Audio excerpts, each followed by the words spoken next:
Points టేబుల్లో పక్కపక్కనే ఉన్న రెండు టీమ్స్ మధ్య ఇంట్రెస్టింగ్ ఫైట్ అయితే జరగబోతోంది. Sunrisers Hyderabad versus Delhi Capital. మరి ఈ రెండు టీమ్స్ కూడా తమ లాస్ట్ మ్యాచెస్ లో గెలిచి వస్తున్నాయి, మంచి కాన్ఫిడెన్స్ తో ఉన్నాయి. ఎస్ఆర్హెచ్ ఏమో చెన్నై సూపర్ కింగ్స్ ని తమ హోమ్ గ్రౌండ్ లో ఓడించింది. ఇక ఆర్సీబీని వాళ్ళ సొంత గడ్డపైనే ఓడించింది ఢిల్లీ క్యాపిటల్స్. సో ఈ రెండు టీమ్స్ మంచి ఊపులో ఉన్నాయి, మంచి కాన్ఫిడెన్స్ తో వస్తున్నాయి. ఇక మరోవైపు సన్ రైజర్స్ హైదరాబాద్ వరుసగా 2 మ్యాచ్లు గెలిచింది, హ్యాట్రిక్ పై అయితే కన్నేసింది. మరోవైపు ఢిల్లీ క్యాపిటల్స్ కూడా ఇప్పుడిప్పుడే పుంజుకుంది కాబట్టి పాయింట్స్ టేబుల్లో మరో అడుగు ముందుకేయడానికైతే సిద్ధమవుతుంది. సో మరి ఈ రెండు టీమ్స్ యొక్క టాక్టిక్స్ ఎలా ఉండబోతున్నాయి, హెడ్ టు హెడ్ ఎలా ఉంది, కీ ప్లేయర్స్ ఎవరు, ప్లేయింగ్ 11 ఎలా ఉండబోతోంది, ఎవరికి గెలిచే అవకాశాలు ఎక్కువగా ఉన్నాయి, ఆ డీటెయిల్స్ అన్ని ఒకసారి చూద్దాం. Welcome to Crick Me show. నా పేరు D V Ramana. So Sunrisers Hyderabad Delhi Capitals match మ్యాచ్ ని సన్ రైజర్స్ బ్యాటర్స్ కి ఢిల్లీ బౌలర్స్ కి మధ్య ఫైట్ గా చెప్పొచ్చు. ఎందుకంటే రెండు టీమ్స్ లో కూడా స్ట్రాంగ్, అంటే ఢిల్లీ క్యాపిటల్స్ బ్యాటింగ్ స్ట్రాంగ్ గా ఉన్నప్పటికీ కూడా వాళ్ళ బౌలింగ్ మరింత స్ట్రాంగ్ గా ఉంది. మరి సన్ రైజర్స్ హైదరాబాద్ ని చూస్తే యంగ్స్టర్స్ బాగానే బౌలింగ్ వేస్తున్నారు. గత 2 మ్యాచ్ల్లో కూడా బౌలింగ్ వల్లనే గెలిచాము. అయినప్పటికీ కూడా ఈ ఇన్ఎక్స్పీరియన్స్ బౌలింగ్ అటాక్ ఢిల్లీ బ్యాటర్లను ఏ రకంగా ప్రభావితం చేస్తుంది అన్నది ఒక క్వశ్చన్. ఇక మోస్ట్ ఇంపార్టెంట్ థింగ్ ఏంటి అంటే, ఈ స్ట్రాంగ్ బ్యాటింగ్ లైనప్ ఉన్న ఎస్ఆర్హెచ్ అంతకు మించిన స్ట్రాంగ్ గా కనిపిస్తున్నటువంటి ఢిల్లీ బౌలింగ్ ని ఎలా ఫేస్ చేస్తారు. లుంగి ఎంగిడి ఉన్నాడు.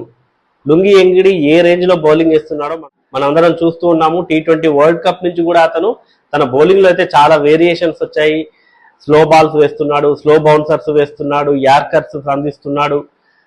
అటు డెత్ ఓవర్స్ లో ఇటు పవర్ ప్లేలో 2 ఫేజెస్ లో కూడా చాలా అద్భుతంగా బౌలింగ్ వేస్తున్నాడు. ముఖేష్ కుమార్ కూడా హ్యాండీగా కనిపిస్తున్నాడు వాళ్ళకి. ఇక మిడిల్ ఓవర్స్ లో అక్షర్ పటేల్ అండ్ కుల్దీప్ యాదవ్. సో వీళ్ళని తట్టుకొని మరి ఎస్ఆర్హెచ్ బ్యాటింగ్ ఎలా నిలబడుతోంది. ఇప్పటి వరకు ఈ రెండు టీమ్స్ ఐపీఎల్ హిస్టరీలో 26 టైమ్స్ తలపడితే, 26 సార్లు తలపడితే 13 సార్లు ఎస్ఆర్హెచ్ గెలిచింది, 12 సార్లు ఢిల్లీ క్యాపిటల్స్ గెలిచింది. ఒక మ్యాచ్ వర్షం కారణంగా రద్దయింది, అది కూడా లాస్ట్ సీజన్ లో వర్షం కారణంగా రద్దయింది. మరి హైయెస్ట్ స్కోర్ సన్ రైజర్స్ కి హైయెస్ట్ స్కోర్ ఎంత ఢిల్లీ క్యాపిటల్స్ పై అంటే 266 రన్స్. మరి ఢిల్లీ క్యాపిటల్స్ కి హైయెస్ట్ స్కోర్ ఎంత అంటే 207 రన్స్ సన్ రైజర్స్ మీద. కాబట్టి ఈ రెండు టీమ్స్ కూడా నువ్వా నేనా అన్నట్టుగా తలపడుతున్నాయి. మరి కీ ప్లేయర్స్ ఎవరు? సన్ రైజర్స్ హైదరాబాద్ లో అభిషేక్ శర్మ, హెన్రిక్ క్లాసెన్, ఇషాన్ కిషన్, ఈ ముగ్గురు అయితే చాలా క్రూషియల్ రోల్ ప్లే చేయబోతారు. ఇక ఢిల్లీ క్యాపిటల్స్ లో కేఎల్ రాహుల్ ఉన్నాడు, ట్రిస్టన్ స్టబ్స్ ఉన్నాడు, లుంగి ఎంగిడి, ఈ ముగ్గురు కీ రోల్ ప్లే చేస్తారు. మరి ఈ రెండు టీమ్స్ లో కీ ప్లేయర్స్ ఉన్నారు, స్ట్రాంగ్ గా కనిపిస్తున్నాయి. మరి గెలిచేది ఎవరు, గెలుపు అవకాశాలు ఎవరికి ఎక్కువగా ఉంటాయి అంటే, టీం ఎక్కువగా డిపెండ్ అవుతుంది. ఎస్ఆర్హెచ్ విజయావకాశాలు ఎక్కువగా డిపెండ్ అయ్యేది ట్రావిస్ హెడ్ జోడీ మీద. మరి ట్రావిస్ హెడ్ అనుకున్నంతగా రాణించట్లేదు. అంతకుముందు సీజన్స్ తో పోలిస్తే ఈ సీజన్ కొంచెం ఆఫ్ కలర్ లో కనిపిస్తున్నాడు. ఆడినప్పటికీ కూడా స్ట్రైక్ రేట్ ఎక్కువగా మెయింటైన్ చేయలేకపోతున్నాడు, స్ట్రగుల్ అవుతున్నాడు. మరి తను ఈ మ్యాచ్ లో కంబ్యాక్ అవుతాడా? తను ఈ మ్యాచ్ లో కంబ్యాక్ అవ్వాలి అంటే ఢిల్లీ బౌలింగ్ లైనప్ ని సమర్థవంతంగా ఎదుర్కోగలగాలి. అభిషేక్ శర్మ లాస్ట్ మ్యాచ్ లో బాగా పర్ఫామ్ చేశాడు, హెన్రిక్ క్లాసెన్ మిడిల్ ఓవర్స్ లో రాణిస్తున్నాడు. సో కాబట్టి వీళ్ళకి బ్యాటింగ్ లో వచ్చిన ఇబ్బంది ఏమీ లేదు. ట్రావిస్ హెడ్ గనక క్లిక్ అయితే చాలు. ఇషాన్ కిషన్ లాస్ట్ మ్యాచ్ లో డకౌట్ అయ్యాడు ఫస్ట్ బాల్ కి. అంతకుముందు మ్యాచ్ లో మరి 90+ రన్స్ స్కోర్ చేశాడు రాజస్థాన్ రాయల్స్ పై. సో కాబట్టి అట్లాంటి ఇన్నింగ్సే మళ్ళీ ఇషాన్ కిషన్ నుంచి అయితే కోరుకుంటుంది Sunrisers Hyderabad. Nitish Kumar Reddy all round skills అయితే చూపిస్తున్నాడు మనకి. లాస్ట్ మ్యాచ్ లో బ్యాటింగ్ లో రాణించాడు, బౌలింగ్ లో రాణించాడు. సో తన నుంచి సేమ్ ఎక్స్పెక్ట్ చేస్తుంది టీం కూడా. ఇక సలీల్ అరోరా మరి విజృంభించాల్సినటువంటి అవసరం ఉంది. లాస్ట్ మ్యాచ్ లో లియామ్ లివింగ్స్టన్ ను ఇంపాక్ట్ ప్లేయర్ గా తీసుకున్నాము. యాక్చువల్ గా దిల్షాన్ మధుశంకర్ తీసుకుంటామని అయితే ఇషాన్ కిషన్ చెప్పాడు టాప్ సందర్భంగా. కానీ అప్పటికి వికెట్లు ఎక్కువగా పడడంతో లియామ్ లివింగ్స్టన్ అయితే తీసుకున్నారు. మరి అతన్ని ఈ మ్యాచ్ లో కంటిన్యూ చేస్తారా లేదా అనేది అయితే చూడాలి. ఇక ఢిల్లీ క్యాపిటల్స్ విషయానికి వస్తే పాతుమ్ నిస్సంక అండ్ సమీర్ రిజ్వీ, ఈ ఇద్దరు కూడా స్టార్టింగ్ లో అదరగొట్టారు, ఆ తర్వాత విఫలమవుతూ వస్తున్నారు. సో వీళ్ళిద్దరిలో ఏ ఒక్కరు కంబ్యాక్ అయినా కూడా సన్ రైజర్స్ హైదరాబాద్ కి అయితే తిప్పలు తప్పవు. ఇక కేఎల్ రాహుల్ కన్సిస్టెంట్ గా రాణిస్తూ ఉన్నాడు. తన నుంచి అయితే బిగ్ థ్రెట్ ఉండబోతోంది ఎస్ఆర్హెచ్ కి. కాబట్టి తనను పవర్ ప్లే లోనే అవుట్ చేస్తే బెటర్. తను పాతుకుపోయాడంటే ఖచ్చితంగా భారీ స్కోర్ కు పునాది పడ్డట్టే. ఇక మిడిల్ ఓవర్స్ లో చాలా కీలకము Tristan Stubbs and David Miller. So ఈ ఇద్దరి నుంచి భారీ హిట్స్ రాకుండా చూసుకోవాల్సిన బాధ్యత అయితే మరి మిడిల్ ఓవర్స్ లో స్పిన్నర్లపై ఉంటుంది. శివాంగ్ కుమార్ మరి తన ఇంపాక్ట్ చూపించాలి. హర్ష్ దుబే గత మ్యాచ్ లో ఆడలేదు, మరి ఈ మ్యాచ్ లో ఏమన్నా అతన్ని తీసుకొస్తారా లేదా కొత్తగా ఇంకెవరినైనా ఇంక్లూడ్ చేస్తారా అనేది అయితే ఇంట్రెస్టింగ్ గా ఉండబోతోంది. సో ఢిల్లీ క్యాపిటల్స్ ప్లేయింగ్ 11 చూస్తే అంటే లాస్ట్ మ్యాచ్ లో ఏదైతే వాళ్ళు ప్లేయింగ్ 11 తో వచ్చారో ఈ మ్యాచ్ లో కూడా సేమ్ ఉండొచ్చు, మేబీ చేంజెస్ ఎక్కువగా చేయకపోవచ్చు. లాస్ట్ మ్యాచ్ లో కరుణ్ నాయర్ తక్కువ స్కోర్ కి అవుట్ అయ్యాడు, ఇంపాక్ట్ ప్లేయర్ గా వచ్చాడు.